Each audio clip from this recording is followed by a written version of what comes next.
No final desse vídeo, eu vou te mostrar um sinal que o seu filho já te deu e que você provavelmente não reconheceu como resposta de Deus. Fica comigo até o final, porque esse sinal muda tudo. O seu filho não se afastou da fé sozinho. Eu preciso que você ouça isso de novo. Ele não se afastou sozinho. Há um mecanismo espiritual acontecendo na vida dele agora mesmo, e nas próximas semanas eu vou te mostrar exatamente o que é, como funciona e o que você pode fazer hoje, não amanhã, hoje, para mudar a direção disso. Eu sou o Padre Jonas, sou sacerdote há 23 anos, formado em teologia pastoral e passei a maior parte do meu ministério ouvindo mães exatamente como você, mulheres que criaram os filhos dentro da igreja, que rezam o terço todo dia, que mandam missa, que acendem vela, que fizeram tudo o que sabiam fazer e que ainda assim olham para o filho e sentem que a porta não abre. Sempre fui cuidadoso com esse tipo de assunto. Não gosto de misturar espiritualidade com sensacionalismo. Mas o que vou compartilhar aqui não é opinião minha.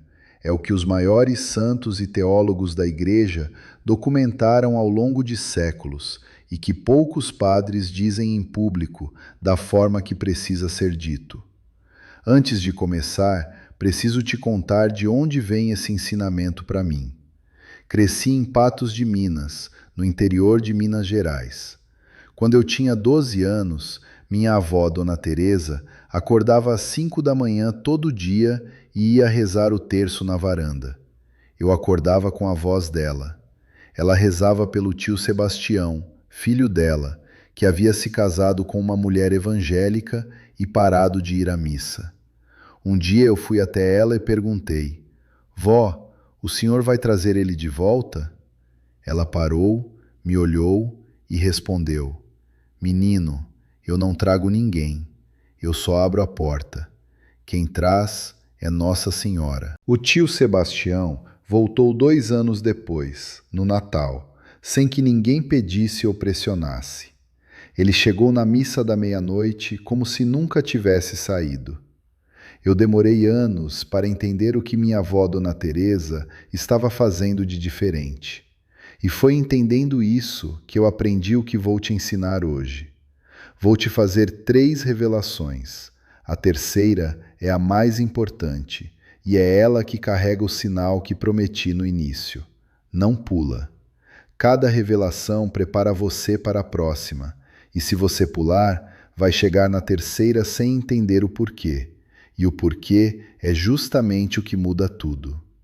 Deixa eu te dar o contexto antes de entrar na primeira revelação.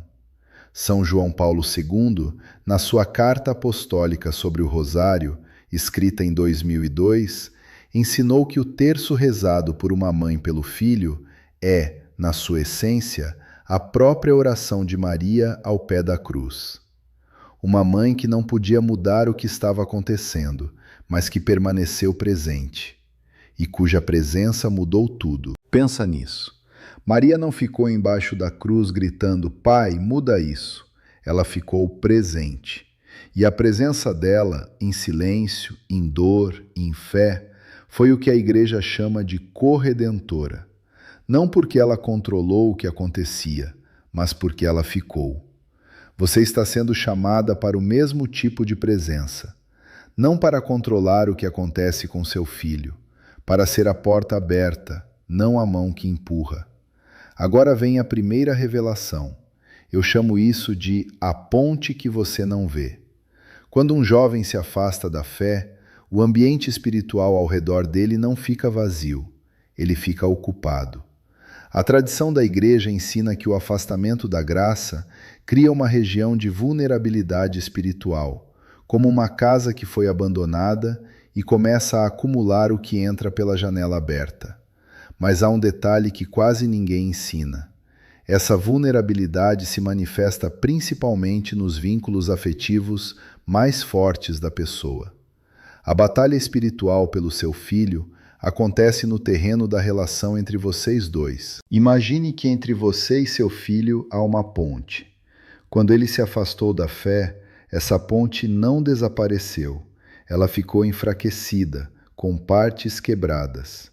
A oração de intercessão é o trabalho de reconstrução dessa ponte, tijolo por tijolo, do seu lado, sem esperar que ele comece do lado dele. Santo Afonso Maria de Ligório, doutor da Igreja e fundador dos Redentoristas no século XVIII, escreveu nas Glórias de Maria que a oração de uma mãe pelo filho possui uma eficácia singular perante Deus, porque imita a própria intercessão de Maria pelo gênero humano. Uma mãe intercedendo por aquele que gerou.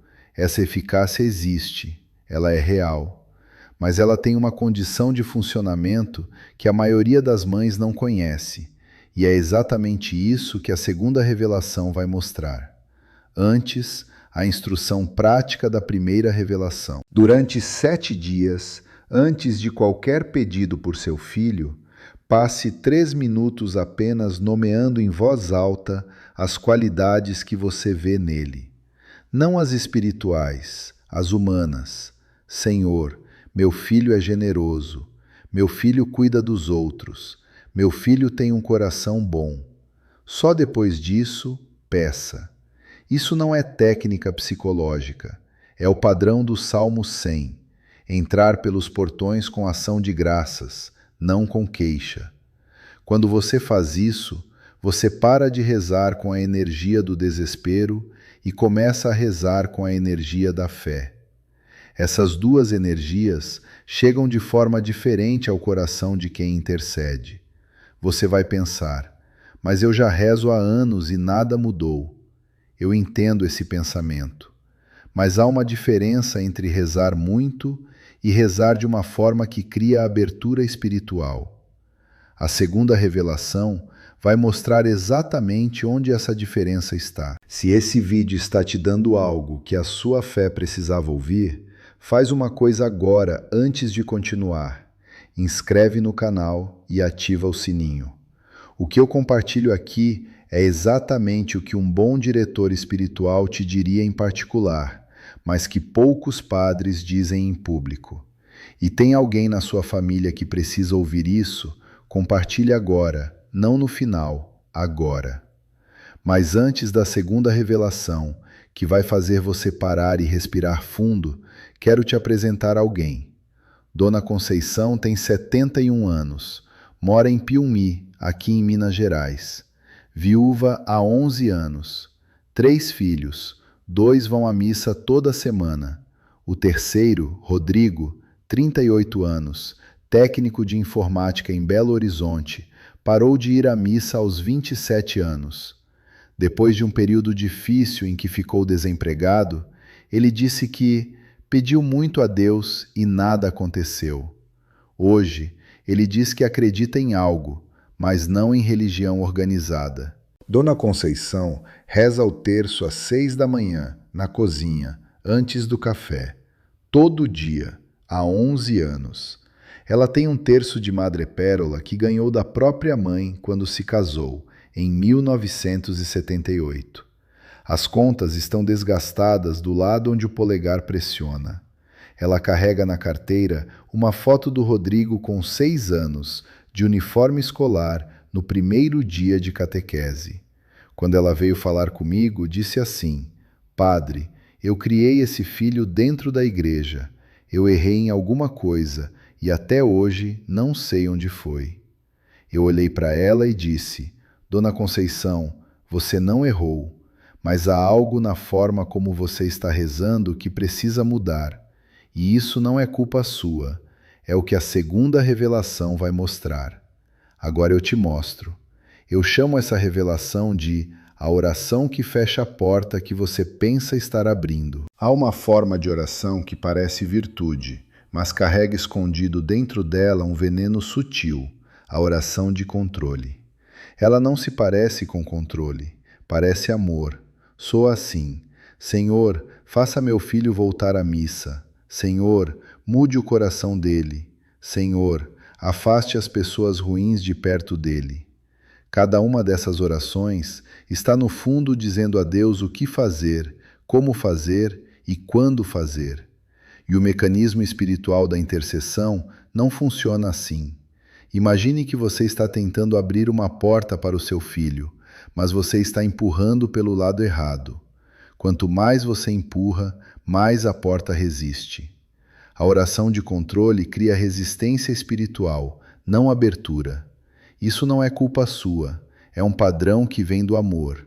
E amor intenso frequentemente se disfarça de controle sem que a pessoa perceba. Santa Teresa de Ávila, doutora da Igreja e reformadora do Carmelo no século XVI, escreveu no capítulo 32 do Caminho da Perfeição que a oração verdadeira não é aquela que instrui Deus sobre o que deve acontecer, mas aquela que coloca o orante em conformidade com a vontade divina. Ela disse que confundir os dois é o erro mais comum de almas devotas e bem-intencionadas. Bem-intencionadas. Ela não disse negligentes, ela não disse fracas, ela disse bem-intencionadas. A Dona Conceição estava rezando com o terço de madrepérola da mãe dela, todo dia, há 11 anos, com o maior amor que uma mulher pode ter. E o terço dela estava cheio de instrução para Deus e com pouco espaço para confiança. É como ligar para alguém e passar a ligação inteira falando, sem nunca ouvir. Aqui está a instrução prática da segunda revelação, e essa vai contradizer o que você faria naturalmente. Escolha um mistério do terço por semana. Ao invés de pedir pela volta do seu filho, medite apenas em como aquele mistério se aplica à vida dele hoje. Não a vida que você quer que ele tenha, a vida que ele tem. No mistério do Getsêmani, por exemplo, meu filho também tem suas angústias. Jesus também suou sangue antes de encontrar o Pai. Isso cria empatia espiritual. E empatia espiritual abre canais que pedidos desesperados fecham. Você pode estar pensando, mas padre, se eu parar de pedir, quem vai pedir por ele? Você não vai parar de pedir, vai mudar a forma. Há uma diferença enorme entre interceder com fé e interceder com ansiedade. A intercessão com fé diz, Senhor, eu confio que o Senhor já está agindo. A intercessão com ansiedade diz, Senhor, por favor, faz alguma coisa.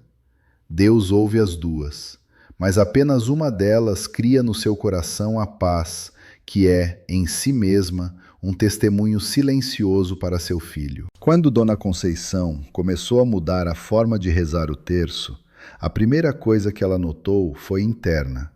A tensão no peito quando pensava no Rodrigo começou a diminuir. A paz chegou antes de qualquer mudança nele. Mas a história dela ainda não terminou. Vou voltar a ela daqui a pouco. Agora chegamos ao que eu prometi no início do vídeo, a terceira revelação. O sinal que o seu filho já te deu e que você provavelmente não reconheceu como resposta de Deus. Eu chamo isso de a chama que não apagou. Há um ensinamento que eu guardo para o final porque, se eu disser antes, parece impossível de acreditar. Mas depois das duas primeiras revelações, ele faz sentido profundo. A resistência do seu filho à fé é, ela mesma, um sinal de que a graça está trabalhando nele. A alma completamente fria não resiste. Ela simplesmente ignora. A resistência indica contato. É como a pele que coça quando está sarando. O incômodo é sinal de cura, não de piora. O filho que muda de assunto quando você fala de Deus, que fica levemente irritado quando alguém menciona a missa, que diz, eu acredito em Deus do meu jeito. Esse filho ainda está em diálogo interno com a fé, porque o filho que está verdadeiramente frio não resiste. Ele diz, não acredito em nada, e muda de assunto sem nenhuma emoção. A emoção, mesmo que seja resistência, é evidência de que a chama ainda está acesa. O padre Raniero Cantalamessa, pregador da Casa Pontifícia desde 1980, uma das maiores autoridades em espiritualidade da Igreja contemporânea, ensinou em pregações de Quaresma no Vaticano que o Espírito Santo frequentemente trabalha por baixo da resistência consciente da pessoa, e que a oração de intercessão deve ser feita com a certeza de que Deus já está presente naquele coração, não com o pedido para que ele entre. Já está presente. Você não precisa pedir para Deus entrar na vida do seu filho. Você precisa reconhecer que ele já está lá, operando por baixo da resistência, esperando a abertura. Agora os 5 sinais. Presta atenção, porque um deles você já viu, e depois de hoje você vai reconhecê-lo. Primeiro sinal. Ele muda de assunto quando você fala de Deus, mas não sai da sala. Se ele fosse completamente indiferente, mudaria de cômodo. Segundo sinal. Em momentos de crise, doença, perda, medo, ele usa a linguagem religiosa sem perceber. Graças a Deus. Tomara que Deus ajude. Só Deus sabe. Essas palavras não saem de um coração vazio. Terceiro sinal. Ele tem um respeito silencioso pela sua fé, mesmo sem compartilhá-la. Não zomba, não critica, só se distancia. Esse respeito é reverência guardada. Quarto sinal. Quando alguém ataca a igreja na frente dele, ele fica desconfortável, mesmo que não a defenda. Se ele fosse genuinamente indiferente, a crítica de um terceiro não incomodaria mais do que devia. Quinto sinal, e esse é o mais inesperado. Às vezes ele pergunta sobre você. Não sobre a missa, sobre você. Mãe, a senhora está bem? É nesse momento que ele está mais próximo da graça do que em qualquer outro, porque o amor ainda está intacto. E o amor é o caminho pelo qual a fé volta. Se você se reconheceu em 3 ou mais desses sinais, esta revelação é diretamente para você. E aqui está a instrução mais surpreendente de todas, a que mais vai contradizer o que você faria naturalmente. Quando perceber qualquer um desses sinais, não mencione a fé. Responda ao amor com amor. Se ele perguntar, a senhora está bem? Diga, estou, meu filho, obrigada por perguntar. Apenas isso. A tentação é aproveitar o momento para falar de Deus, para dizer, estou bem, filho, fica mais próximo da igreja. Essa tentação precisa ser resistida, porque o que está acontecendo naquele momento não é uma abertura para uma conversa sobre missa, é uma abertura de coração. E corações abertos precisam de acolhimento, não de conteúdo. Agora as 5 instruções práticas que você leva desse vídeo. Primeira instrução. Todo dia, antes de rezar por seu filho, passe 3 minutos nomeando em voz alta as qualidades humanas que você vê nele. Não as espirituais, as humanas. Generosidade, cuidado, caráter. Só depois peça, porque a porta da intercessão se abre com gratidão, não com queixa. Segunda instrução. Escolha um mistério do terço por semana e medite em como ele se aplica à vida que seu filho tem hoje, não à vida que você quer para ele. Isso cria empatia espiritual, e a empatia abre o que pedido fecha. Terceira instrução. Releia os 5 sinais que dei agora e identifique qual deles você já viu no seu filho. Hoje, antes de dormir, pegue o terço e agradeça especificamente por aquele sinal.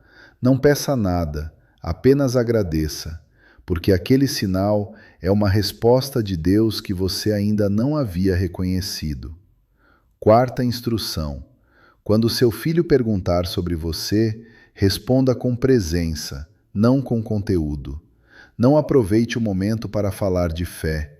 Seja o amor que ele ainda reconhece. Você não precisa convencê-lo de nada. Precisa ser a prova viva de que a fé produz paz, não ansiedade. Quinta instrução, a mais difícil e a mais transformadora. Em algum momento próximo, diga ao seu filho, sem contexto religioso, sem levar à missa, sem agenda: Filho, eu quero que você saiba que eu sou grata por você do jeito que você é, não do jeito que eu gostaria que fosse. Não é rendição, é libertação. Quando você libera seu filho da expectativa, você libera a graça de trabalhar sem o peso do controle. E essa frase vai ficar dentro dele por muito mais tempo do que qualquer convite para a missa. Agora deixa eu te contar o final da história de Dona Conceição. 3 meses depois de mudar a forma de rezar o terço, de começar a rezar com empatia em vez de instrução, a paz chegou nela antes de chegar no Rodrigo. Ela parou de ter aquela tensão no peito. No aniversário dela, o Rodrigo ligou cedo e disse sem nenhuma provocação: "Mãe, a senhora merece gente melhor do que eu tenho sido." Ela não falou de missa, não aproveitou o momento. Disse apenas: "Você é o filho que eu escolheria de novo." Naquele Natal, ele foi à missa da meia-noite, não porque alguém pediu, não porque alguém pressionou, porque o amor que ele reconhecia na mãe finalmente não tinha mais tensão, e sem a tensão, a porta estava aberta. O filho que se afastou da fé não está perdido, ele está em contato. A resistência dele é evidência disso. A chama que você acendeu nele quando o levou à primeira catequese, quando rezou o terço na cabeceira da cama, quando o batizou, essa chama não apaga por afastamento. Ela fica quieta, esperando uma corrente de ar diferente. Você pode ser essa corrente de ar, não empurrando a porta, abrindo uma janela. Vamos rezar juntos. Nossa Senhora Aparecida. A pequena imagem escura que foi encontrada no fundo do rio, partida em pedaços, que precisou ser remontada antes de irradiar graça. Assim como você foi recolhida em fragmentos e devolvida inteira, nós te trazemos hoje os fragmentos da fé dos nossos filhos. O que parece partido, o que parece frio, o que parece perdido. Cada mãe que está assistindo agora, cada pai, cada avó que chegou até o final desse vídeo com um filho no coração. Cobrimos cada um deles com o seu manto, Senhora. Não pedimos que você force, pedimos que você permaneça presente, como permaneceu ao pé da cruz, como permaneceu à margem do rio em Aparecida. Porque a sua presença muda o que nenhuma palavra consegue mudar. Obrigado, Senhor, pelos sinais que o Senhor já deixou, pelos momentos em que nossos filhos perguntaram se a gente estava bem, pelas palavras religiosas que saíram deles em momentos de crise, por cada resistência que é na verdade contato.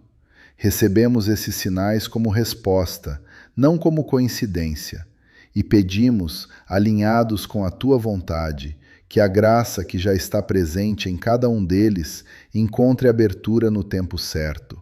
Em nome do Pai, do Filho e do Espírito Santo. Amém. Que Deus te abençoe, que Nossa Senhora te cubra com o manto dela e que você durma essa noite um pouco mais leve do que estava antes de começar esse vídeo.